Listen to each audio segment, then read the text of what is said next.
Yesterday I reviewed Sunday school editions of the American Standard Version Bible. Today I want to show the Nelson Reference Bible, American Standard Version. This is Nelson 756. It's in black genuine leather with gold page edges, but not art gilt edges. It has the full text of the Bible, a presentation page, about 16 pages of lined paper for note-taking, and a few, I think 6 color Bible study maps in the back. It's in genuine leather with a Morocco grain, and it has some gold stamping, a single ribbon marker.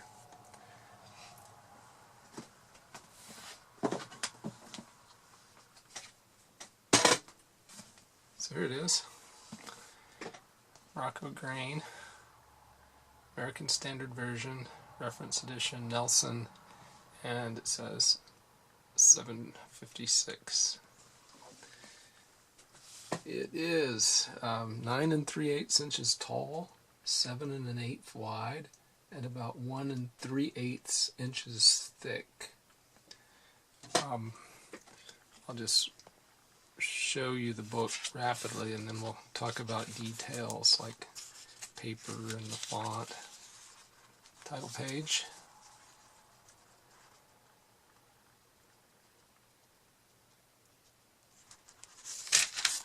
And the copyright. Nelson owned the copyright from 1901 until 1928, when they sold it or gave it away to the International Council of Religious Education, which then renewed it in 1929. So this tells me the book was printed since 1929, but I don't know the exact date. It's printed in the United States of America. This gives you the preface to the American edition of the Old Testament and the preface to the American edition of the New Testament. That is placed right before the New Testament. It gives you the preface to the Old Testament edition of 1885. That is the Revised Version Old Testament. Remember that the American Standard Version is a revision of the Revised Version. Table of contents. How to read your Bible through in a year. And then you come to Genesis. Then you have the text of the Bible after the Old Testament, between the Testaments.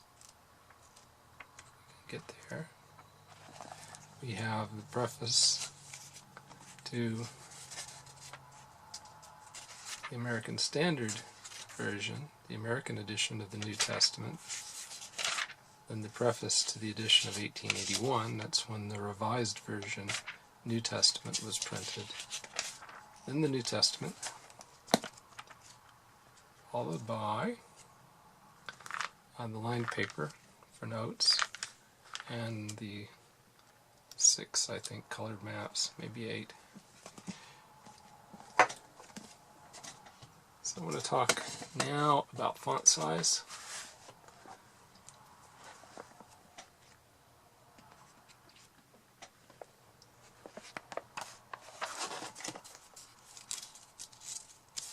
The way I measure font size is by using paper, little cards that I printed 2 different fonts on.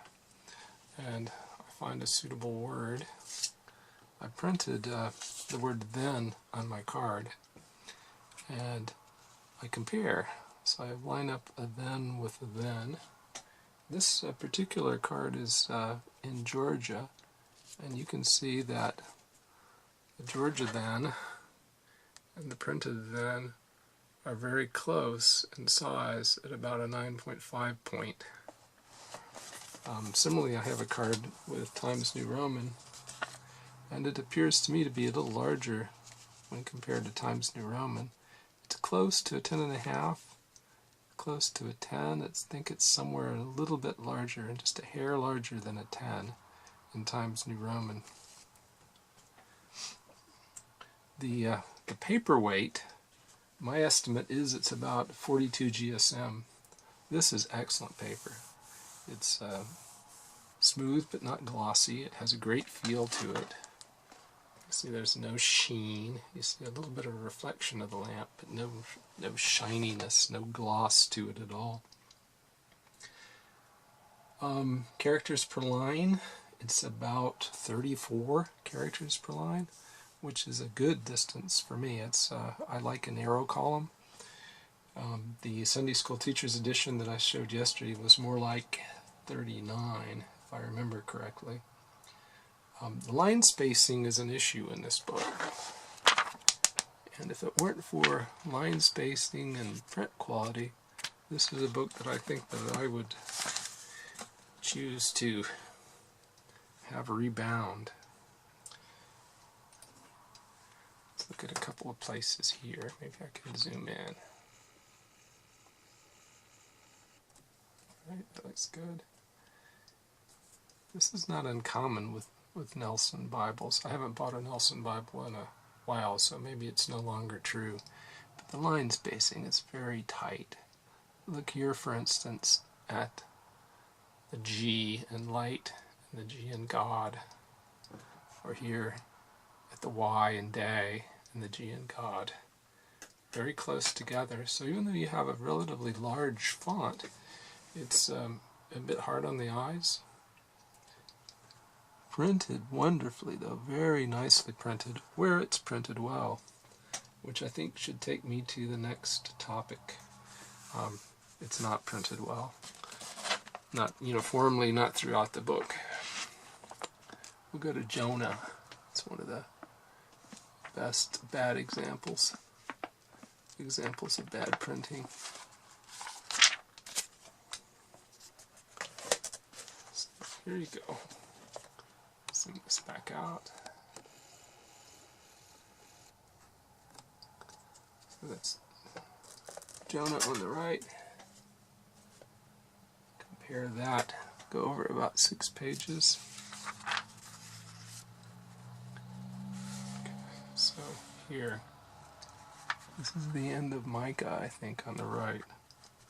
Jonah on the left, Micah on the right. It's stunning, the difference. Much darker. If the book were this dark uniformly throughout, I really wouldn't mind the tight line spacing. But it just varies radically throughout. The margins are nice. Believe it's about 7/8 of an inch here and about the same there in the gutter. So you can write in them. It has no concordance. It's nicely stitched up front. Of course, it's its own binding, but it also has this over-sew stitching, which you may be able to see there in the gutter. So you have a line of stitching, and then you can see the threading of the sewing as well.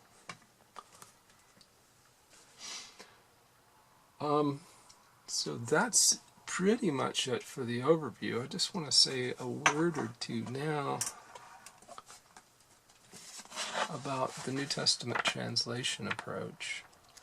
We go to, this is the preface to the 1881 edition, and they talk about a number of things here. Principles and rules of the translation start here at the bottom of page 9 of this, and it was very conservative to introduce as few alterations as possible into the text of the authorized version consistently with faithfulness. And draw your attention to number 4. That the text to be adopted be that for which the evidence is decidedly preponderating. When the text so adopted differs from that in which the authorized version was made, the alteration be indicated in the margin. So they do that, at least most of the time. Then there's an interesting paragraph here about translating the imperfect tense. In reference to the perfect and imperfect tenses, little needs to be said. They say the Authorized Version has normally done the perfect well. This is like had eaten in English. With regard to the imperfect, the power of expressing it is limited in English, and they've been compelled to leave the force of the tense to be inferred from the context. And so what they do is they use the English preterite, which is essentially the past tense. He said, he ate, he walked. Rather than to say he was eating or he was walking. And I think that's the right approach. That's the approach most translations use. But it is not the approach that the New American Standard uses. So I'm going to show an example of that. Here in the American Standard Version, if you go to Matthew 13:1, it reads, "On that day went Jesus out of the house and sat by the seaside." The sat there is a verb in the imperfect tense. If you look at the same verse in the New American Standard, it says, "That day Jesus went out of the house and was sitting by the sea." I think it's the New American Standard's insistence to translate the imperfect tense in the Greek with this auxiliary was with the ing ending on the verb that partially renders it kind of clunky. So, final thing I want to say before I end up here is this would have been a wonderful book had it been printed uniformly throughout. I really like the American Standard Version. I'm not a big fan of their decision to translate the name of God as Jehovah in the Old Testament. That's simply a 19th century German guess at how the sacred name may have been pronounced, if it was ever pronounced. Yahweh is a 20th century guess. I think the traditional way of writing it as the Lord is perhaps the best approach. Maybe you just want to transliterate it and put YHWH in the text. I would love to see, instead of the American Standard Version, printed in a premium edition with high quality print, the 1885 Revised Version. The closest that I have available to that is this, the Cambridge Interlinear Bible, and it is printed wonderfully on fantastic paper, nice bold print. My only problem with it is that where the Revised Version differs from the Authorized Version, the Revised Version and the Authorized Version share a line, which means that they're both printed in a very small font. I think it's a 6 or 7 point font, and that makes it a bit hard to read. If this were just a Revised Version Bible, that would be fantastic. Authorized versions in high quality are out there, and they're easily obtained, but a good high quality revised version I think I would really like to have.